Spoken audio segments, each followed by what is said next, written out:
morning, students. Okay, today we're going to talk a little bit about the book that we read the other day.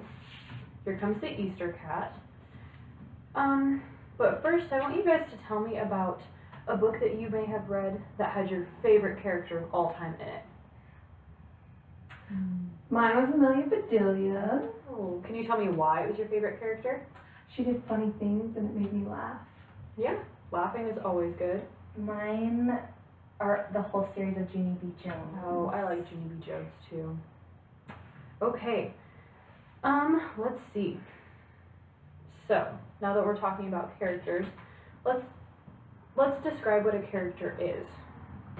Do you guys have a definition? It can be anything. Someone who's a lead person in the story, the lead focus. Yeah, the lead focus. Have anything to add? It's any person featured in a story. Yep, I like that too.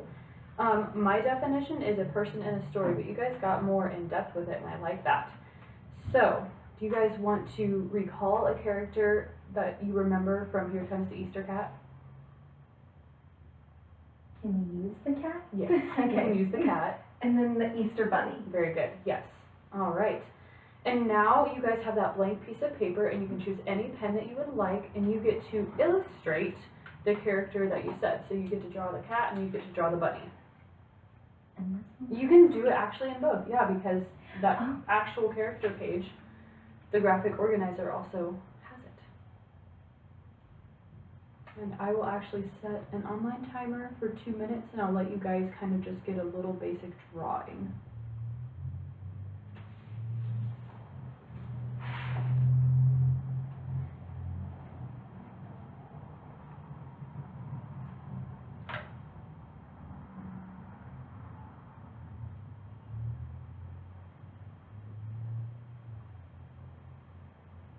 I like your bunny, Peyton. Thank you. Very cute.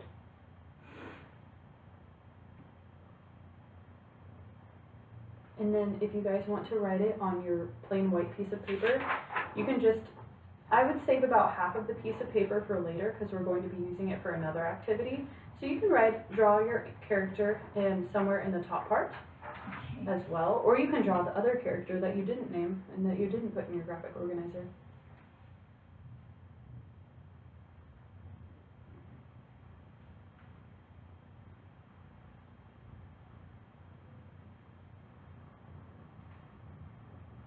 I like your cat, Holly.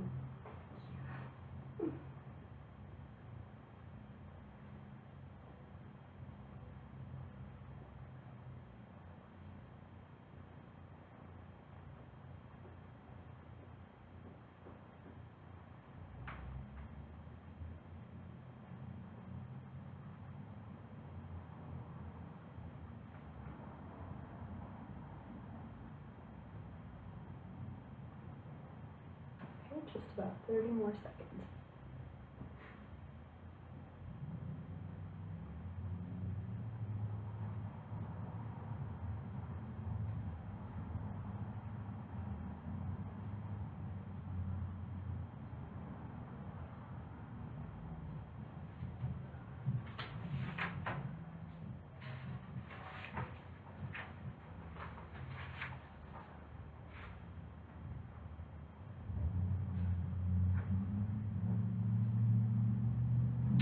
Alarm didn't go off, but it's time to go. Okay, so now that we've drawn our characters, we have the first part of our graphic organizer filled out. And Peyton, I'm going to use your graphic organizer. So the next thing we're going to talk about is kind of the setting of the story. Now, as we both remember, the setting is not very well set in the story. It doesn't really give us a full setting. So let's think together and come up with some ideas of where the story might have taken place. I imagine a field full of Easter eggs. Oh, I like that. So you drew a picture for your character, but it might be hard to draw a field. So you could just write field, the word field in your settings circle. And then, what do you think, Peyton? I'm thinking it's the cat's house. Oh, that's also a great idea.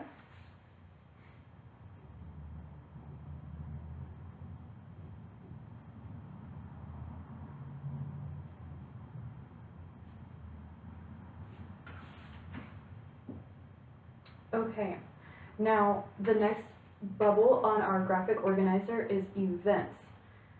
Let's talk a little bit about events. Do you guys have a definition that you might use for events? Something that happened in the story. Yeah, very good. Every definition I have, I want to use events. Series of things that happen. Yeah, no, that's good. I have a simple one. I have what happens in a story. And I forgot to talk about the setting definition as we were doing our setting. A setting is just where a story takes place. But events that happened in this story, well, we can talk about a bunch because the cat did a lot of things. He took the Easter Bunny's job, he rode a motorcycle, and he actually got the motorcycle to have a seat. Does anyone know what that extra seat on a motorcycle is called? Passenger. It's called a sidecar. So he actually got a sidecar for the bunny. So those are just a few of the events. You can draw one of those or you can recall your own, that's fine. Or you can just write too. You guys can use words as well. And then as you guys are doing that, we're going to talk about our next vocab word, which is holiday. Now, do you guys have a definition for what holiday would be? Something that comes around once a year that is special. Yeah, that's good. Celebrated by a lot of people. Okay. You guys basically combined what I had. I have a day that is celebrated. So good. And then the last vocab word I have is fiction, because this story is a fictional story. It can't actually happen. A cat cannot take the Easter Bunny's job. We all know that. So now that we have done our vocab words, I want you guys to get out your crossword puzzle, which is the next thing that we're going to do. And there are only 5 clues on this crossword, just so we can review our vocab words. And the first one across says a story that cannot happen. You guys see where we're at? Mm-hmm. Okay.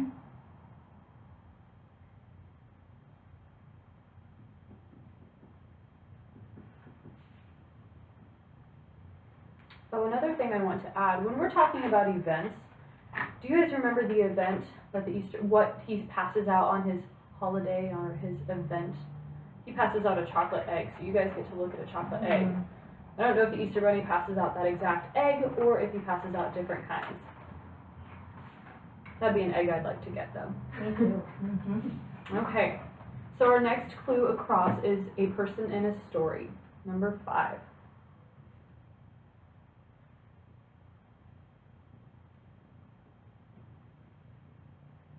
Good. And then now we're going to go down. Number 1 is what happens in a story.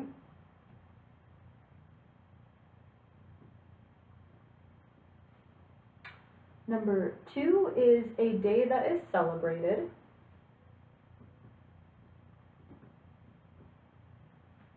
And then number 4 is where a story takes place.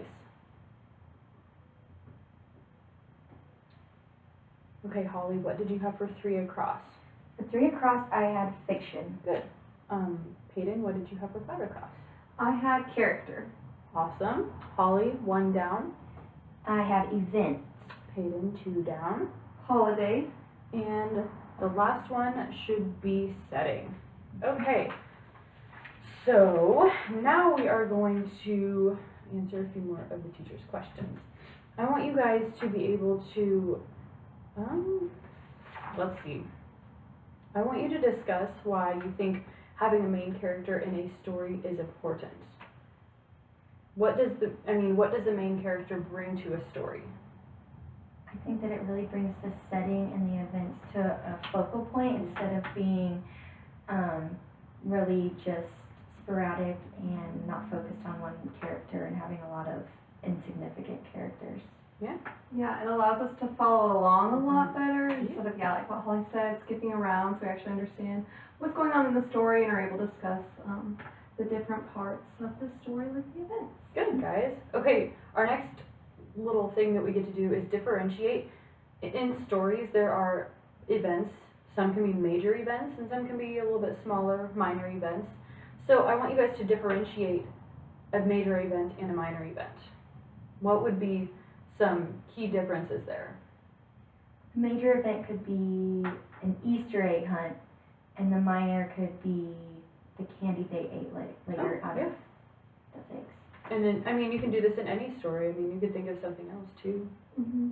So like a major event going throughout the school day is when I take a test, but a minor event would be sitting through a lecture. Good, yes, awesome.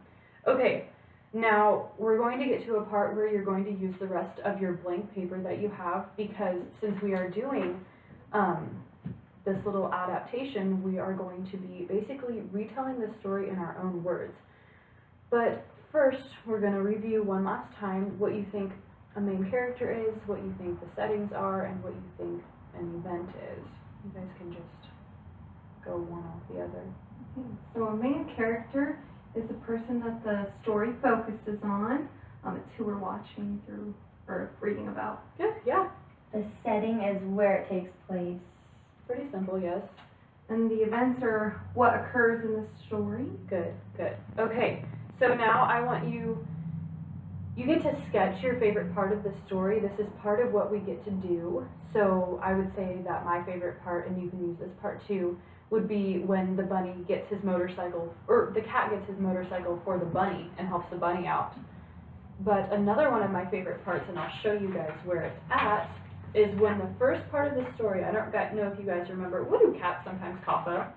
Hairballs. Yeah, and the cat gets made fun of because, well, we ask him through the story what he's going to bring to the kids, and he thinks of a hairball. So, those are two of my favorite parts, and you guys can just draw something really quick if you want, and then you get to, at the very end of your little drawing, you get to produce a sequel to this story, because this is what part of retelling is. You know what's happening, you know what happened at the end, so now you get to think of what happens next.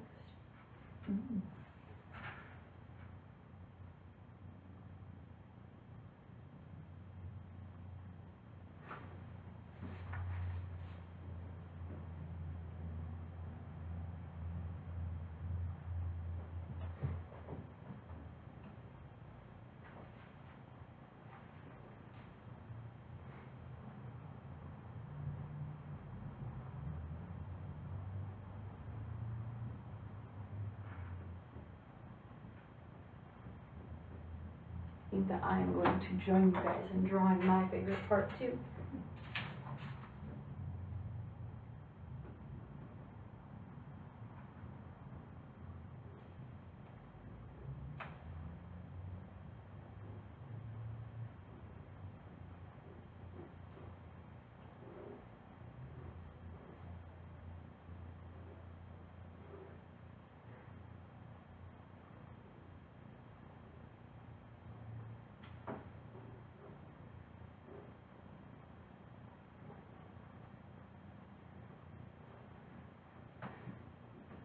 You guys can even use, if you want to make part of your sequel, because at the very end of the story, if you guys recall, the cat thinks that he's going to be Santa next.